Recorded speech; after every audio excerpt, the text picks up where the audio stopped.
Your children. Rinsing. Rinsing. Are safe now. But have they heard her crying? Have they felt the sting of her tears? They will. And she will come for them. Who? La Llorona. Father, can you help us? The church works with people who specialize in situations like this. It's La Llorona. Is she coming? She's already here. What do we do? Well, I guess I'm going to start off with, what is your guys' history with La Llorona? Well, we grew up with it. You know, we're Hispanic, so ever since I was 5 years old, I heard La Llorona for the first time, and she's very real to us. She's not a story. She's an entity, and you grow up believing in her. You're an adult, and you still believe in her. And she doesn't stay in your country. She travels with you. Yeah. So she's very, very real. You have to be very respectful of her. Well, there's been sightings of her. People have had paranormal experiences with her. Children have disappeared. They've unexplained deaths. So, you know, this is a dark entity that actually exists. So if you believe in light, then you believe in darkness. What about you? I mean, you didn't grow up in necessarily this culture, but where was your introduction to La Llorona? The script. The script Really? was my introduction. And then, which is great because my character doesn't know anything about it. And it's Yeah. her ignorance that damns her and damns her family. It really is. She walks in, she thinks she's being this, you know, helpful social worker who's going to walk in and save Patricia's children, and she ends up dooming everybody, including herself, which I thought was kind of a funny idea. I know, right?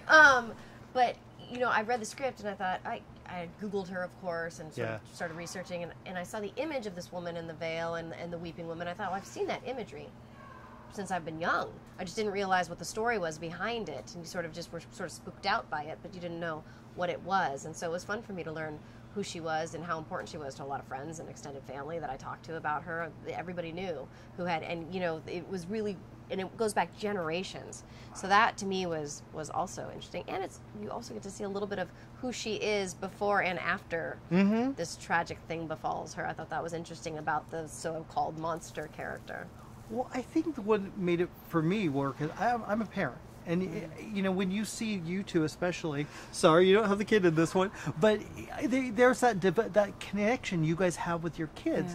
Yeah. That's got to be kind of creepy to play off of in this story. Yeah. I mean, even though you know it's fictitious, and it's did that push you guys along working with the kids? Sure, I think, you know, especially, I mean, they're so little and so innocent and such a great actors that definitely you want to protect them by nature. Yeah. And and even when you think that you're shooting a film and you're shooting, you know, a film about a terrible entity, by nature, just by nature, you want to protect them from that entity. Yeah. So that helped. I did, and I wanted to see what happened. Yeah, what happened to them.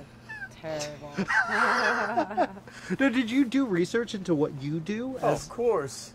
That's cool. Yes. He does it very well. Yeah, and what you see in the movie, like all of the accoutrements that I use as a curandero, those are actually mine. And so you're not allowed, you can't let anyone touch it or touch anything that you use because their energy might be transferred on it. Makes so sense. It has to be blessed, it has to be clean. And so, yeah, even the eagle feather that I use at the church when I'm cleansing people, that's a real eagle feather that was given to me by a Native American shaman. It's amazing. Yes. We are facing an evil. It has no bounds.